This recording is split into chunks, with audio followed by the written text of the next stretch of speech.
विशेषकर नोट कर लेना, इस समर्थ की शरण में आने के बाद आपको निर्वाह की चिंता नहीं रहेगी। इतना दे देगा, याद रखोगे।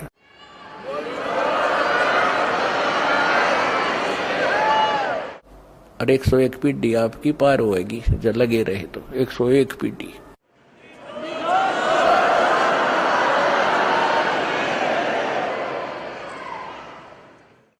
और ये संसारिक सुख तो यहाँ परमात्मा मुफ्त में देगा, आपको रूंगे में देगा। जिन सुखों के लिए, जिस धन के लिए आप भटक रहे थे, ये तो आपको फ्री में देगा। आप सोच भी नहीं सकोगे कैसे बरकत करेगा आपके घरों में, कैसे आपदाएं टालेगा आपकी, और फिर मोक्ष भी देंगे। तो यहाँ क्या बता रहे हैं, जो प्रसंग हम उसी पर आते हैं। तो आप एक पेट के लिए, रोजगार के लिए, निर्वाह के लिए अपने बेटा और बेटियों को 15-20 वर्ष तक फ्री छोड़ देते हो और कहते हो कि बेटा खूब अपना शिक्षा ग्रहण करो, ट्यूशन भी लगवा लो, सारा कुछ करते हो, पैसा भी लगाते हो, समय भी उनको पूरा देते हो, और फिर बाद में क्या मिलता है? 10% स्टूडेंट्स को 20% मुश्किल से कोई नौकरी रोजगार प्राप्त होता है ना, बाकी वही काम करते हैं जो हम डेली कर रहे होते हैं, पहले कर रहे होते थे। अब वो तो केवल एक पेट के लिए और केवल इस समय वर्तमान के लिए। और हमने जब ये ज्ञान होगा आप जी को कि आगे कहर टूटेगा आपके ऊपर, इस जीव के ऊपर दुख तो आगे आवेंगे, अब तो रोटी का रोड़ा है बस। और ये परमात्मा की शरण में पाछे ये नहीं रहेगा। ये आप विशेषकर नोट कर लेना, इस समर्थ की शरण में आने के बाद आपको निर्वाह की चिंता नहीं रहेगी। इतना दे देगा, याद रखोगे।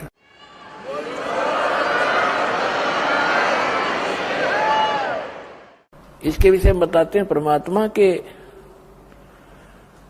समर्थ का सरना गहो रंग होरी हो, भाई कदे न हो एकाज राम रंग होरी हो।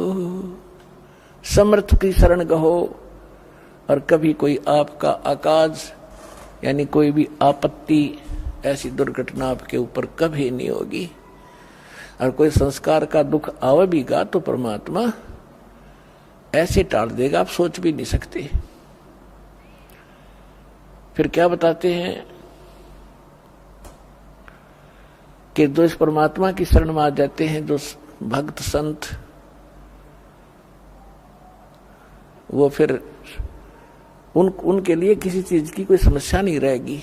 आप देखना, जिन भक्तों ने सच्चे दिल से ये भक्ति कर रखी है और जिनको 4, 5, 10 वर्ष हो गए हैं, दास को पता है उनकी उसमें क्या स्थिति थी और आज उनके कितने सुख दे रखे हैं। तो इसलिए इस परमात्मा की शरण में आने के बाद आपके भाग में ना होगा वो भी सुख देगा। ये समर्थ है। सतगुरु हाथ लेखनी सब बहिया, इस परमेश्वर के हाथ में कलम है और बही माने आपके मस्तक में लिखने वाला जो कागज है वो भी इसी के पास है। ये जो चाहे लिख देगा। तो इसलिए दास ये प्रार्थना करना चाह रहा था कि आपने इस आध्यात्मिक यूनिवर्सिटी में ज्यादा अटेंडेंस करनी चाहिए और यहां से सीडी वगैरह ले जाके घर अपना बच्चों को दिखावे, रिश्तेदारों को सुनावे और आप भी घनी अच्छी तरह सुने, तो फिर आपको यहां का भी सुख मिलेगा। संसारिक सुख आपको इतने देगा, आपने हाथ जोड़ना पड़ेगा भगवान का आगे, क्योंकि आपको ज्ञान हो जाएगा इस माया का करेंगे कि ये तो हमें डुबो दी गया लास्ट में। इस दास के साथ ये घटा हुआ सा कुछ, तब दास कॉन्फिडेंस से आपसे कह रहा है। तो पुणात्मा इतनी माया प्रारंभ कर दी थी दाता ने देनी, हाथ जोड़ दिया, रोया बैठ के। दाता आप तो कह रहे थे दुश्मन है और ये फिर देने लग गए आप, तो बाद में इस नौकरी को त्यागना पड़ा परमात्मा के प्रचार के लिए। तो कहने का भाव ये है कि जिस वस्तु के लिए आप भटक रहे हो, एक रोजगार, रोटी और छोटे मोटे दुख आप पर आए हुए हैं, ये तो छू मंत्र कर देगा आपके, पर करेगा जब जब आपकी सीधी नीयत हो जाएगी। अब तो आपको आदत पड़ रही है, कहीं चले झाड़ा लवाया वहां बस दुख हो रहा है, महाराज जी कुछ बता दे, हम उसका कर दर जा, वो अपना राजी, हम अपना राजी। दास ऐसा नहीं चाहता और ना ऐसा करेगा। आपको सुख देंगे लेकिन आपकी यहाँ अटेंडेंस लगवाएंगे ताकि आपको ज्ञान से परिपूर्ण करें, ताकि फिर आपके तो एक सुख हो गया, मान लिया आप चले गए, अगर 20 और होंगे आपके ऊपर, अगर यहाँ से टल गए तो। दास आपको ये बताना चाह रहा है कि इसमें समय घना दो और ध्यान से सुनो इस आध्यात्मिक लेक्चरों को, इन प्रवचनों को, और आपके कंठस्थ याद हो जाएगी। जैसे रामायण महाभारत हमने गोटरिया की थी, कितने दिन तो सुनते आ रहे थे, 1 से 2 से हजारों से वही कथा सुनी। तो अब ये सत्य कथा सुनोगे, ये बच्चे बच्चे तक पहुंच जाएगी और फिर एक रस हो जाएंगे, कोई डगमग करनिया नहीं रहेगा, बीच में अटपट करनिया। तो आपको जितने यहाँ आते हैं, दास ये चाहता है कि आपको इतना परिपक्व कर दूं इस ज्ञान से कि काल ने जो अज्ञान भर रखा है अन्य समाज में, उसके साथ संघर्ष करो और उनको अपने पक्ष में कर लो। लास्ट में होना पड़ेगा उनको, क्योंकि वो अज्ञान है। हम भी ऐसे डटे खड़े थे उस अज्ञान के साथ में, आज हम रो रहे हैं कि भगवान वो समय खो दिया, बेमतलब। तो इसलिए थोड़ा सा ध्यान से सुनना। तो अब इन भगवानों की थोड़ी सी आयु बताते हैं आपको, जो God Kabir given spiritual knowledge सूक्ष्म वेद है उसके आधार से। ब्रह्मा जी की आयु तो हमारे ये धर्म गुरु भी बताया करते थे कि ब्रह्मा जी की 100 वर्ष की आयु है। ब्रह्मा जी का एक दिन 1000 चतुर्युग का बताते थे। एक चतुर्युग में कितना समय होता है? जैसे सतयुग, त्रेता, द्वापर और कलयुग, चारों युगों को मिलाकर के 43,20,000 वर्ष होते हैं हमारे। ये एक चतुर्युग में, और ऐसे ऐसे 1000 चतुर्युग का ब्रह्मा जी का दिन, इतनी ही रात्रि, और 30 दिन रात का एक महीना, और 12 महीने का इन देवताओं का एक वर्ष। ऐसे बने हुए महीनों का, और ऐसे एक वर्ष बना 12 महीने का, तो ऐसे ऐसे बने हुए 100 वर्ष की आयु है ब्रह्मा जी की। अपने आत्मा देखो, अब हम अपने से तुलना करें, 60, 65, 70, 80 साल की उम्र है मनुष्य की आज, और इनकी कितनी होगी गिनती ना हो। तो इसलिए इस प्रकार 100 वर्ष की आयु श्री ब्रह्मा जी की है। और ब्रह्मा जी से 7 गुनी ज्यादा विष्णु जी की, और विष्णु जी से 7 गुना शंकर जी की। इनकी ये स्थिति है। ब्रह्मा जी की 100 वर्ष, विष्णु जी की 700 वर्ष, और शंकर जी की 4900 वर्ष, 4900 वर्ष। और ऐसी आयु वाले शंकर भगवान 70,000 मर लेंगे। जब 70,000 शंकर जी की मृत्यु हो जाएगी, 70,000 शंकर मर जाएंगे शिव, उसके बाद एक ब्रह्म मरेगा सरपुरुष, और एक ब्रह्मांड का विनाश होगा। फिर ये सारे जीव इंक्लूडिंग दुर्गा और ये सरपुरुष ज्योति निरंजन और ये सब ब्रह्मा विष्णु महेश वाली सब आत्माएं नष्ट हो जाएंगी, शरीर नष्ट हो जाएंगे। ये आत्माएं ऑटोमेटिकली दूसरे ब्रह्मांड में चली जाएंगी, और वहां फिर क्या है, ज्योति निरंजन का शरीर और दुर्गा का एकदम युवा बन जाते हैं, वहां जाती है। केवल इन दोनों की उत्पत्ति प्रथम होती है वहां ऑटोमेटिकली। जैसे आप देखते हो गेहूं के अंदर गेहूं कणक डाल रखी है, उसमें अपने आप सुरसी डोरे बन जाते हैं। तो उस जिस लोक में ये जाएंगे, जाते ही इनके ऐसे दोनों के युवा शरीर बन जाते। फिर इनसे सभी आत्माएं जो दुर्गा के शरीर में प्रवेश कर जाती हैं, वो दोबारा फिर इसी तरह वहां इनका जन्म प्रारंभ होता है। फिर दूसरे ब्रह्मांड में सृष्टि शुरू होती है। तो जैसे 70,000 शंकर जी के मरने के उपरांत एक ब्रह्म की मृत्यु हुई, सरपुरुष की मृत्यु हुई, तो ये एक युग हो गया। एक युग किसका? अक्षर पुरुष का। गीता अध्याय नंबर 15 के श्लोक 16 में 2 पुरुष है, सरपुरुष और अक्षर पुरुष। अब अक्षर पुरुष की आयु बताते हैं आपको। ऐसा एक युग बना, ऐसे ऐसे 1000 युग का दिन है उस अक्षर पुरुष का। और इतनी ही रात्रि है। इसमें चतुर्युग नहीं है। गीता अध्याय नंबर 8 के श्लोक नंबर 17 में ये हमारे अज्ञानी धर्मगुरु अनुवाद करते समय गलती किए हुए हैं। उसमें ब्रह्मणे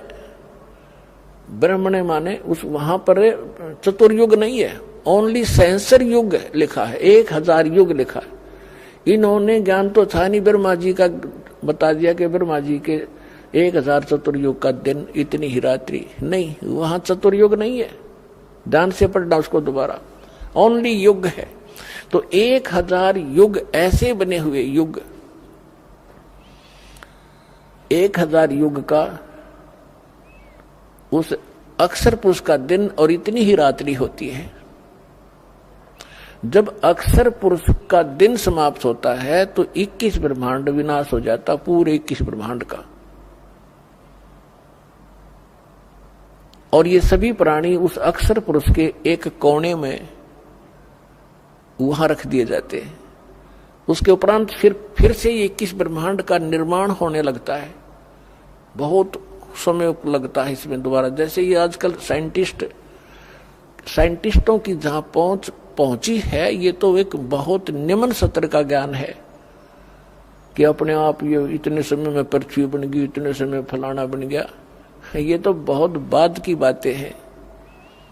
और वो 1 सेकंड में बना दे, 1 सेकंड में, 1 वचन में फिर से असंख्य ब्रह्मांड रच दे उस समर्थ परमात्मा। लेकिन उसने विधान बना के छोड़ दिया। इस पे साइंटिस्ट अपना अनुसंधान करते रहेंगे, इसी में मर जाएंगे। ये भगवान का अध्यात्म के निकट भी नहीं पहुंच सकते, बल्कि दूर कर रहे हैं जनता को।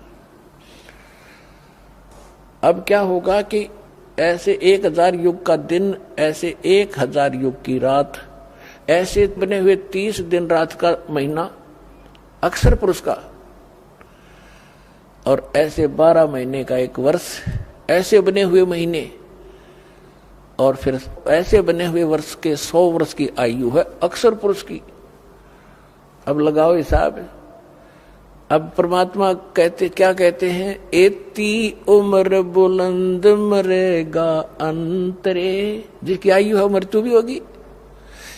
सतगुरु लगे न कान न भेंटे वो संतरे। एती उम्र बुलंद मरेगा अंतरे, क्योंकि वो सतगुरु लगे न कान न भेंटे वो संतरे। इतनी लंबी आयु भी हो जाएगी, अंत में फिर भी मृत्यु होगी तेरी। क्यों? क्योंकि आपके वो सतगुरु, वो संत नहीं मिले। कौन से संत? गीता अध्याय नंबर 4 के श्लोक नंबर 34 में कहा कि गीता ज्ञानदाता कहता है कि अर्जुन, गीता अध्याय नंबर 4 के श्लोक नंबर 32 में स्पष्ट कर दिया है कि सच्चिदानंद घन ब्रह्म ने मुख्य यानी परम अक्षर ब्रह्म अपने मुख कमल से आकर जो ज्ञान देता है वो तत्व ज्ञान है। उसको सूक्ष्म वेद कहते हैं। चौथे अध्याय के 34वें श्लोक में कहा कि उस तत्व ज्ञान को तू तत्वदर्शी संतों के पास जाकर समझ, उनको दंडवत प्रणाम करने से, कपट छोड़कर उनकी सेवा करने से वो तत्वदर्शी संत तुझे तत्व ज्ञान का उपदेश करेंगे। और उसके पश्चात 15वें अध्याय के 4थे श्लोक में कहा कि उसके पश्चात परमेश्वर के उस परम पद की खोज करनी चाहिए जहां जाने के बाद कभी मृत्यु नहीं होती, लौटकर संसार में कभी नहीं आती। तो यहां क्या बताते हैं? जैसे कुरान शरीफ के अंदर भी यही प्रमाण है, सूरत फुरकानी 25 आयत 52 से 59 में, कि जिस परमेश्वर ने 6 दिन में सृष्टि रची, 7वें दिन तख्त पर जा बैठा, वो कबीर परमात्मा है। और उसकी खबर किसी बाखबर से पूछो, वो कुरान शरीफ का ज्ञानदाता भी उससे परिचित नहीं है। यजुर्वेद अध्याय नंबर 40 के श्लोक नंबर 10 में भी यही स्पष्ट किया है कि कोई तो परमात्मा को संभुवात कहता है, कोई असंभुवात कहता है। संभुवात माने जन्म लेने वाला, असंभुवात के वो कभी जन्म लेता ही नहीं, वो अजन्मा है, निराकार है। कोई रामकृष्ण रूप में मानता है संभुवात, तो वो परमात्मा कैसा है, जन्म लेता है या नहीं लेता है, उसकी जानकारी तत्वदर्शी संत बताते हैं, उनसे पूछो। तो यहाँ सूक्ष्म वेद में कहा है, एती उम्र बुलंद मरेगा अंतरे, क्योंकि वो सतगुरु लगे न कान न भेंटे वो संतरे, वो संत नहीं मिले तुझे जो तत्वदर्शी संत है। तो इस विश्व में पुण्यात्मा वर्तमान में ये दास है वो तत्वदर्शी संत।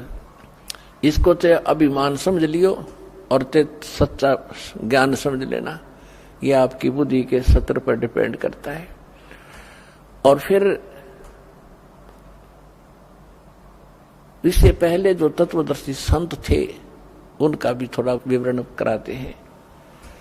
जिनको परमात्मा मिले, तत्व ज्ञान से परिचित कराया और खुद गवाह बनाए सतलोक सचखंड ले जाकर, वो तत्वदर्शी संत थे। उनकी किसी ने सुनी नहीं और उनको आदेश भी दे दिया गया था कि अभी ये भोली आत्मा इस अनमोल ज्ञान को ठुकरा देंगे, ये छुपा के रखना। तो कौन कौन थे वो तत्वदर्शी संत? आदरणीय धर्मदास साहिब जी, आदरणीय मलुकदास साहिब जी, आदरणीय नानक साहिब जी, आदरणीय दादू साहिब जी, आदरणीय गरीबदास साहिब जी, गांव छुड़ानी, जिला जज्जर, हरियाणा वाले, आदरणीय गीसा दास साहिब जी, गांव खेकड़ा, अब जिला बागपुर हो गया बताते हैं, पहले मेरठ था, उत्तर प्रदेश वाले। तो इन महापुरुषों को पूर्ण ज्ञान था, परमात्मा से परिचित हुए थे, लेकिन इनको मालिक ने आदेश दिया था, धर्मदास मेरी लाख दुआई, ये मूल ज्ञान तत्व ज्ञान की तो बाहर ना जाए, अभी सार्वजनिक ना करना। यदि ये सार्वजनिक तुमने अब कर दिया तो कहते हैं ये मूल ज्ञान बाहर जो पढ़ी तो बिचली पीढ़ी हंस नहीं तरही। ये बिचली पीढ़ी है 5500 वर्ष, जब कलयुग बीत जाएगा तब ये बिचली पीढ़ी प्रारंभ होगी। तो आपके लिए ये सब कुछ छुपा के रखा था दाता ना, यू खजाना, अरे इस दास को दे दी इस खजाने की चाबी और कह दिया बेटा खोल बखेर दे अपने भाई बहनों के लिए। तो ये आपके ऊपर ये बिचली पीढ़ी। तो ये तत्वदर्शी संत थे, इनकी जो अमर वाणी है परमात्मा के उस तत्व ज्ञान से मेल खाती है। और आदरणीय गरीबदास साहिब जी को तो स्पेशल ज्ञान दिया ही है कबीर परमात्मा ने। पहले कहा था कि जो 12वां पंथ होगा गरीबदास वाला पंथ, उसमें मेरी महिमा की वाणी पुनः प्रकट करवाऊंगा, क्योंकि कबीर सागर में बीच बीच में इन कबीर पंथियों ने कबीर सागर से हटकर भी ज्ञान घुसेट दिया घना रियल ज्ञान में। तो इसलिए गरीबदास जी के द्वारा ये यथार्थ ज्ञान पुनः प्रकट करवाया और फिर उन कोड वर्डों से इस दास को परिचित करा के उन सब सदग्रंथों का निष्कर्ष निकाला। अब आपके सामने वो कैप्सूल बना के दे दिए, आप खाओ और 101 पीढ़ी आपकी पार होएगी जब लगे रहे तो 101 पीढ़ी।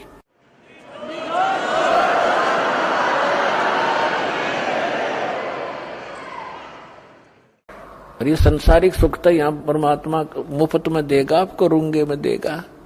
जिन सुखों के लिए, जिस धन के लिए आप भटक रहे थे, ये तो आपको फ्री में देगा।